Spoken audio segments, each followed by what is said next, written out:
Matayos cutubka shanaad. Markuu dadkii badnaa arkay ayuu buur fuulay. Markaasuu fadhiistay oo xertiisa ayaa u timid. Kolkaasuu afkiisa kala qaaday oo wax baray, isagoo leh, waxaa barakaysan kuwa xagga ruuxa ka masaakiin ah, waayo boqortooyada jannada iyagaa leh. Waxaa barakaysan kuwa baroorta, waayo waa la qalbi qaboojin doonaa. Waxaa barakaysan kuwa camal qabow, waayo dhulkay dhaxli doonaan. Waxaa barakaysan kuwa xaqnimada u gaajaysan oo u haraadsan, waayo way dhergi doonaan. Waxaa barakaysan kuwa naxariista leh, waayo waa loo naxariisan doonaa. Waxaa barakaysan kuwa qalbiga ka daahirsan, waayo Ilaah bay arki doonaan. Waxaa barakaysan kuwa nabadda ka shaqeeya, waayo waxaa loogu yeedhi doonaa wiilashii Ilaah. Waxaa barakaysan kuwa xaqnimada aawadeed loo silciyo, waayo boqortooyada jannada iyagaa leh. Waad barakaysan tihiin goortii laydin caayo oo laydin silciyo, oo wax walba oo xun oo been ah laydinka sheego aawaday. Farxa oo rayreeya, waayo jannada abaalgudkiinnu waa ku weyn yahay. Waayo sidaasay u silcin jireen nebiyadii idinka horreeyey. Idinku waxaad tihiin cusbadii dhulka, laakiin haddii cusbadu dhadhan beesho, maxaa lagu cusbaynayaa? Dabadeed waxba tari mayso in dibadda loo tuuro oo dadku ku tunta maahee. Idinku waxaad tihiin iftiinkii dunida. Magaalo buur ku taallu ma qarsoomi karto. Ilays looma shido in la hoosgeliyo weel, laakiin waxaa la saaraa meeshii ilayska, oo wuu u iftiimaa kuwa guriga ku jira oo dhan. Sidaas oo kale iftiinkiinnu dadka hortiisa ha iftiimo, si ay shuqulladiinna wanaagsan u arkaan, oo ay Aabbihiinna jannada ku jira u ammaanaan. Ha u malaynina inaan u imid inaan sharciga ama qorniintii nebiyada baabbi'iyo. Uma aan iman inaan baabbi'iyo, laakiin waxaan u imid inaan wada oofiyo. Runtii waxaan idinku leeyahay, intaan cirka iyo dhulku idlaan, xaraf ama dhibic keliya ka idlaan mayso sharciga ilaa ay wada noqdaan. Sidaa darteed kii jebiya qaynuunnadan kuwa ugu yar midkood oo sidaas dadka u bara, waxaa loogu yeedhi doonaa kan ugu yar boqortooyadii jannada. Laakiin kii yeela oo bara, waxaa loogu yeedhi doonaa kan weyn boqortooyadii jannada. Waayo waxaan idinku leeyahay, xaqnimadiinnu haddaanay ka badnaan tan culimmada iyo farrisiinta, geliba maysaan boqortooyadii jannada. Waad maqasheen in kuwii hore lagu yidhi, waa inaanad dhiig qabin. Kii dhiig qabaa wuxuu galabsadaa xukunka. Laakiin waxaan idinku leeyahay, mid walba oo walaalkiis u cadhoodaa wuxuu galabsadaa xukunka. Oo kii walaalkiis ku yidhaahda nacas yahow, wuxuu galabsadaa in shirka la geeyo. Oo kii yidhaahda doqon yahow, wuxuu galabsadaa jahannamada dabka ah.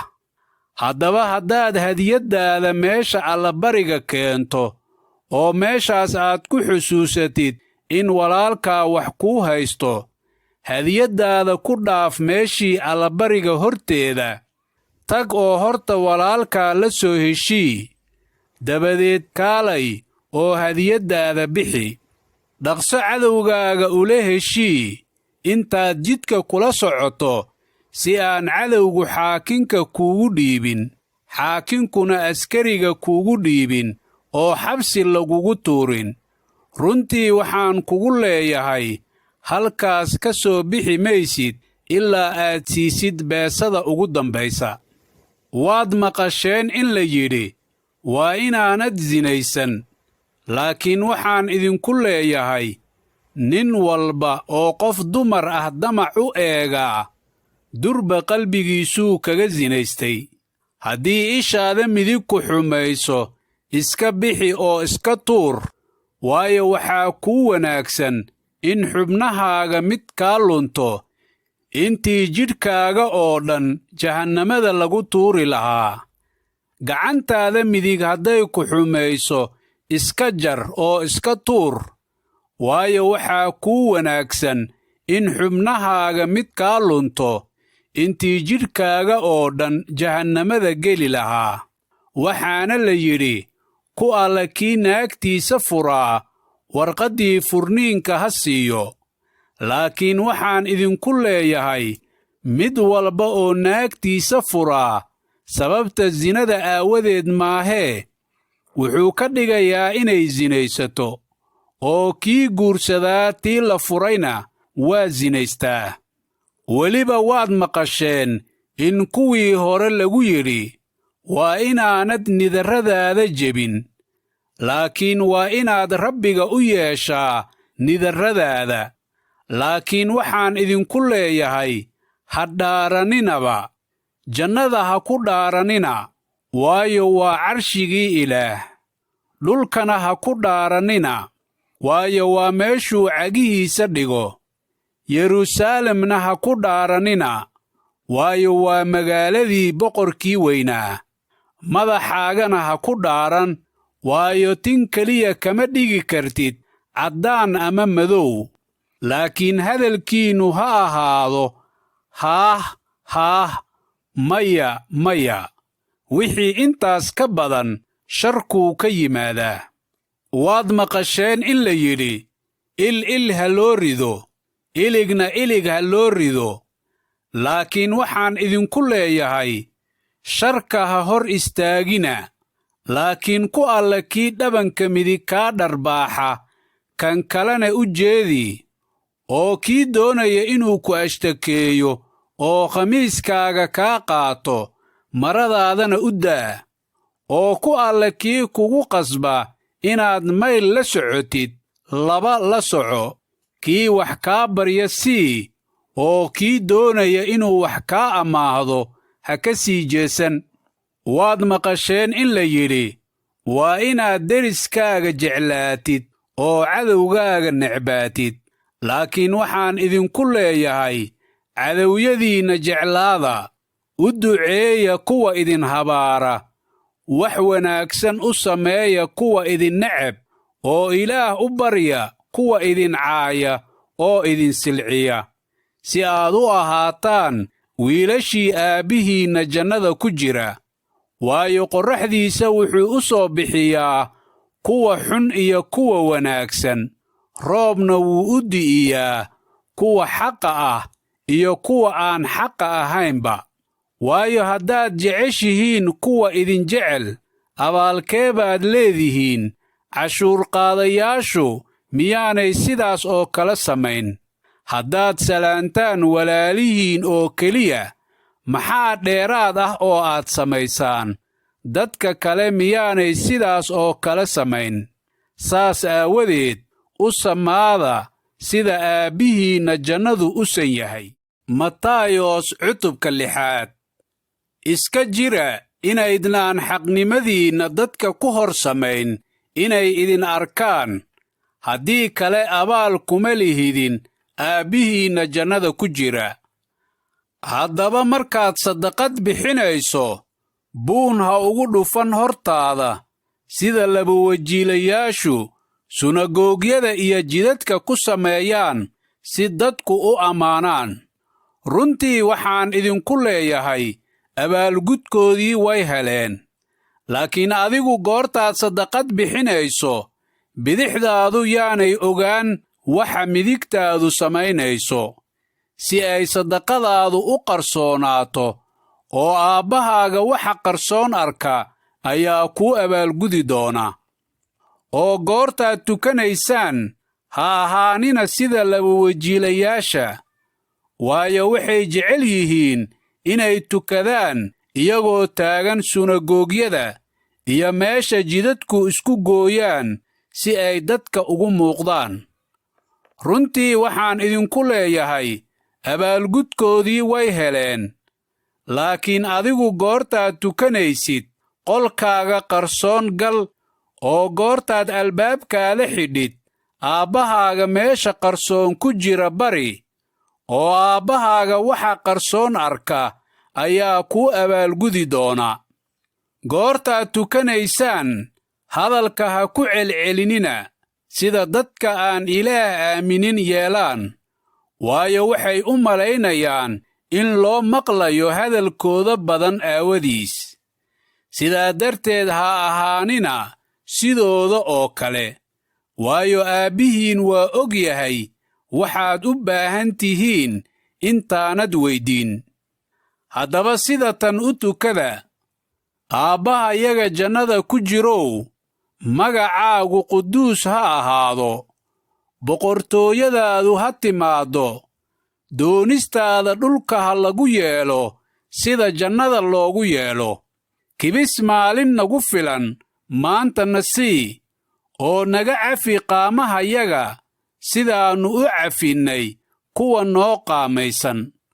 Oo jirrabaadda ha noo kaxayn, laakiin sharka naga duu, waayo boqortooyada iyo xoogga iyo ammaanta adigaa leh weligaa.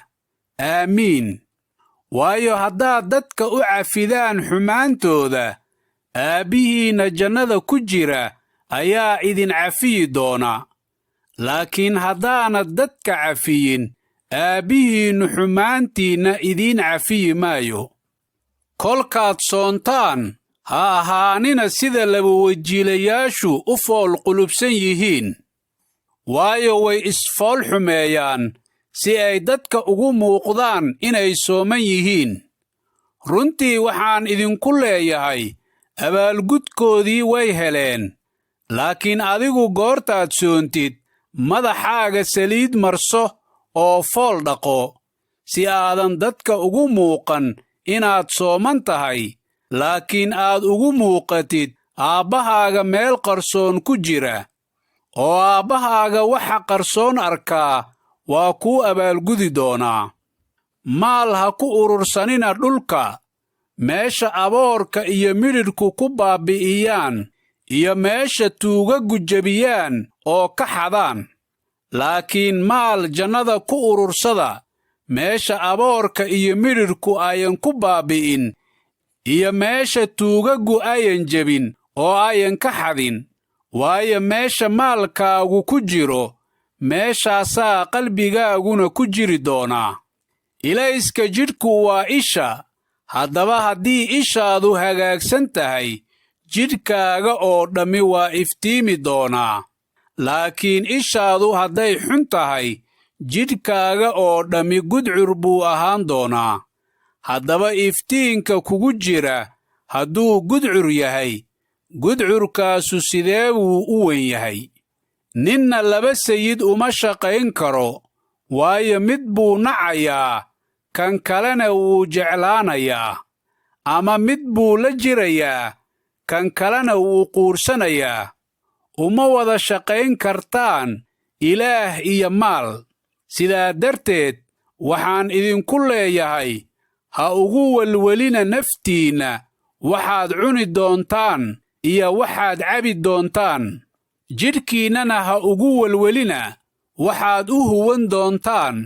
Naftu miyaanay ka roonayn cuntada, jidhkuna miyaanu ka roonayn dharka? Shimbiraha cirka eega, waayo waxba ma beeraan, waxna ma gurtaan, maqsinnana waxba kuma urursadaan, oo Aabbihiinna jannada ku jira ayaa cunto siiya. Idinku miyaydnaan ka roonayn? Midkiinne intuu welwelo dhererkiisa dhudhun ku dari karaa. Maxaad dharka uga welweshaan? Fiiriya ubaxyada duurka, siday u baxaan. Ma ay shaqeeyaan, ma ayna miiqdaan. Weliba waxaan idinku leeyahay, xataa Sulaymaan wakhtigii ammaantiisa oo dhan, dhar uma uu gashan jirin sida kuwan midkood. laakiin haddii Ilaah sidaa u huwiyo cawska maanta duurka ku yaal oo berrito moofada lagu ridayo, sidee ka badan ayuu idiin huwinayaa rumaysad yarayaalow. sidaa darteed ha ku welwelina idinkoo leh, maxaannu cunaynaa, ama maxaannu cabaynaa, ama maxaannu huwanaynaa? waayo quruumuhu waxaas oo dhan ayay doondoonaan. Aabbihiinna jannada ku jira waa og yahay inaad waxaas oo dhan u baahan tihiin. laakiin horta doondoona boqortooyadii Ilaah iyo xaqnimadiisa, oo waxaas oo dhan waa laydinku dari doonaa. sidaa darteed berrito ha ka welwelina, waayo berrito iyadaa isu welwelaysa, maalinta sharkeedu waa ku filan yahay. Matayos cutubka 7. ninna ha xukumina inaan laydin xukumin, waayo xukunkii aad ku xukuntaan ayaa laydinku xukumi doonaa, oo qiyaastii aad ku qiyaastaan ayaa laydinku qiyaasi doonaa. saxarka isha walaalkaa ku jira maxaad u aragtaa? dogobka ishaada ku jirase aad u fiirsan weydaa. sidee baad walaalkaa ugu odhan doontaa, iddaa saxarka ishaada ku jira aan kaa saaree, oo dogob baa ishaada ku jiree? laba wajiilayahow, horta dogobka ishaada ku jira iska saar. goortaasaad bayaan u arkaysaa inaad saxarka isha walaalkaa ku jira ka saarto.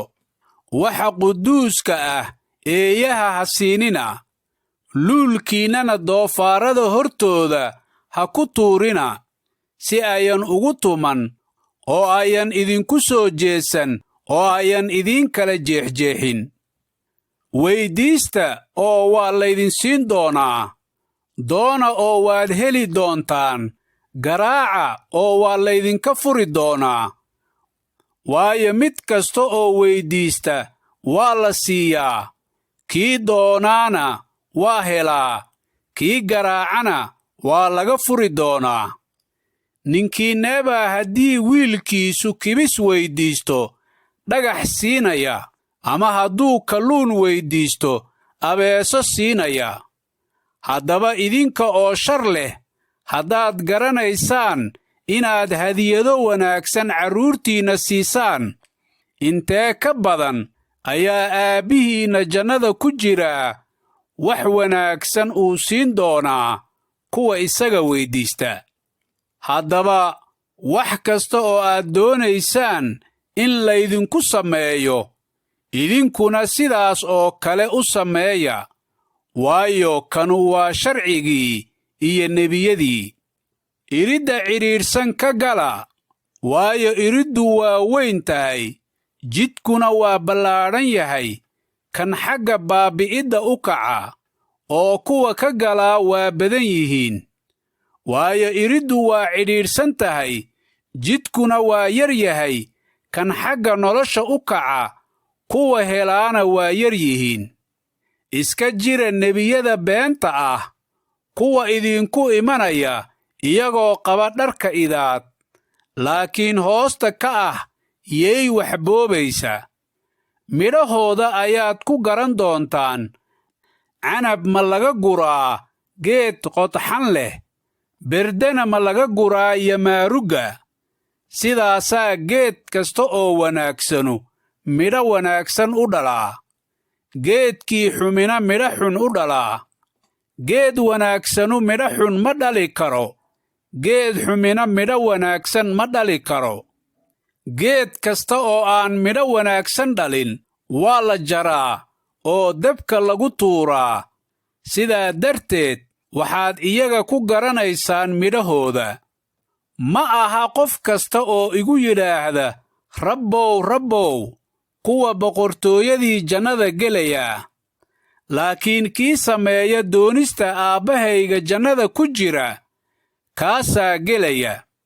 maalintaas qaar badan baa igu odhan doona, rabbow, rabbow, miyaanan magacaaga wax ku sii sheegin oo miyaanan magacaaga jinniyo ku saarin oo miyaanan magacaaga wax badan oo xoog leh ku samayn markaasaan ku odhan doonaa weligay idinma aqoon iga taga dembifalayaalow haddaba qof kasta oo ereyadaydan maqla oo yeela waxaa loo ekaysiinayaa nin caqli leh oo gurigiisa ka dul dhisay dhagaxa roobkii ayaa da'ay daadkiina waa yimid dabayshiina waa dhacday wayna ku dhaceen gurigaas ma uuna dumin waayo waxaa laga dul dhisay dhagaxa qof kasta oo ereyadaydan maqla oo aan yeelin